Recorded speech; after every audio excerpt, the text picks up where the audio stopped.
Ha sido muy importante, sobre todo esto primero que marcás, Marcelo, un reconocimiento de parte, en este caso, de AFIP y también del gobierno en esta ley, de los legisladores, en proponer a los martilleros y corredores públicos en una función clave, porque nosotros siempre digo que si hay algo que se hace durante las 24 horas en nuestra profesión es estar continuamente en el valor del inmueble, en saber cuáles son los valores de plaza, en qué valores se venden las propiedades. Por lo tanto, me parece que es interesante, por un lado eso, saber que para hacer esta ley de sinceramiento en la parte de inmuebles, que resulta para mí uno de los atractivos de este blanqueo.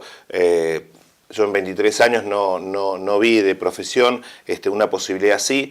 El que tiene las propiedades hoy va a tener la posibilidad hasta el 31 de marzo de esos inmuebles que quizás quedaron en un boleto, que quizás se compró algo en Pozo, se compró algo en toda esta propiedad estrenal que vemos en la ciudad de Mar del Plata, quizás en algún momento se compró un bien y se puso a nombre de un familiar, de un hijo, de una madre, de un amigo.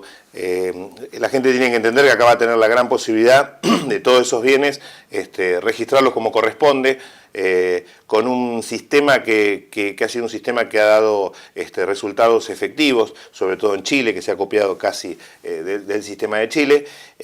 Y acá lo que va a tener que trabajar claramente va a ser con, yo digo, tres profesionales independientes que son muy importantes. Por un lado, la parte del contador, que va a ser el primero que va a tener que hacer la carga de los datos del inmueble y los datos de aquella propiedad que se va a sincerar.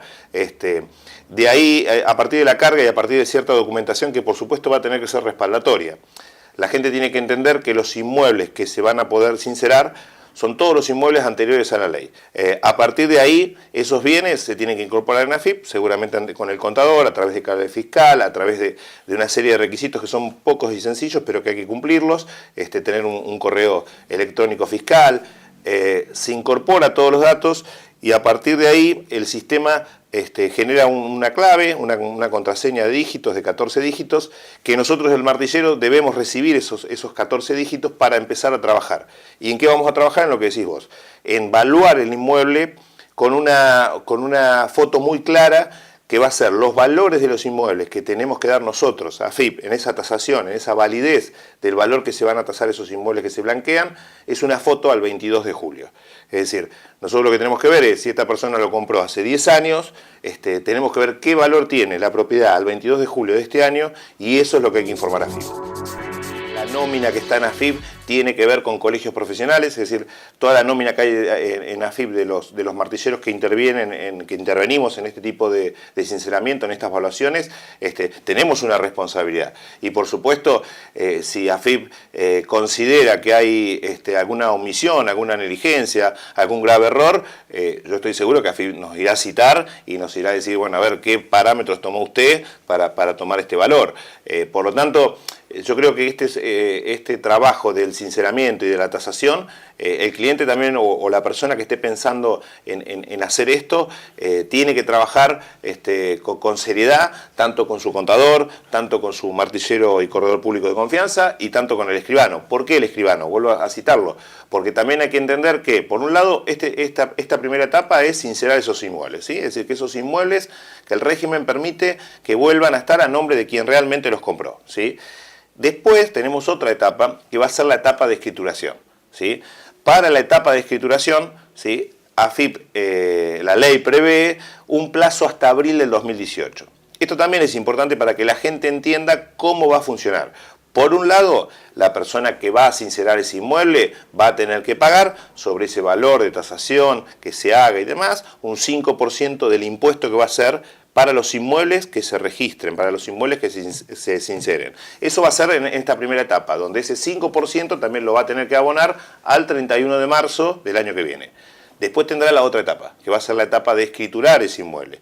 Para escriturar ese inmueble se establece un plazo que es hasta abril de 2018. El último detalle que te digo también para que la gente sepa en el sinceramiento de los bienes, cuando se va a escriturar quedan exentas del impuesto de transferencia de inmuebles. Diego, por último te pregunto, ¿Cómo marchan las consultas? ¿Hay inquietud de la gente? ¿Notas más interés en el blanqueo que otras oportunidades? Yo noto sobre todo en este aspecto, en el de los inmuebles, que realmente hay un nivel de consultas importante. Es decir, a mí me da la sensación, y más en nuestra ciudad es muy visible la cantidad de obra que se ha hecho en los últimos 10 años, mucha cantidad de obra, y acá hay una posibilidad muy importante de esto, de poder ordenar las propiedades y los inmuebles en cabeza y que sean titulares aquellas personas que realmente lo han ido comprando con el esfuerzo siempre del trabajo, y que quizás se complica a veces por cuestiones impositivas.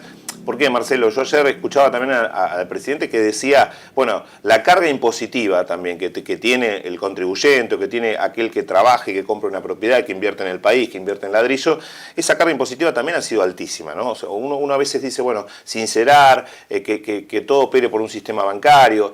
Me parece también que vamos a tener que empezar a hacer ajustes, porque si operamos todo por el sistema bancario, a veces las comisiones, los impuestos que se cobran simplemente por pagar a través de un sistema bancario también son altos, y es un costo operativo impositivo muy alto. Entonces, ojalá que se pueda lograr esto. Por un lado, bueno, sincerar los valores en todo este proceso, los valores de inmuebles, me parece que va a ser un dato interesante de acá a mediano, a largo plazo, un dato estadístico que va a servir y mucho, y después también que se pueda dar esto, ¿no? Me parece que uno de los éxitos que ha dado también en otros países es empezar a bajar la carga impositiva en ciertos impuestos que han sido distorsivos, que se pusieron en algún momento por un plazo y después quedaron para siempre.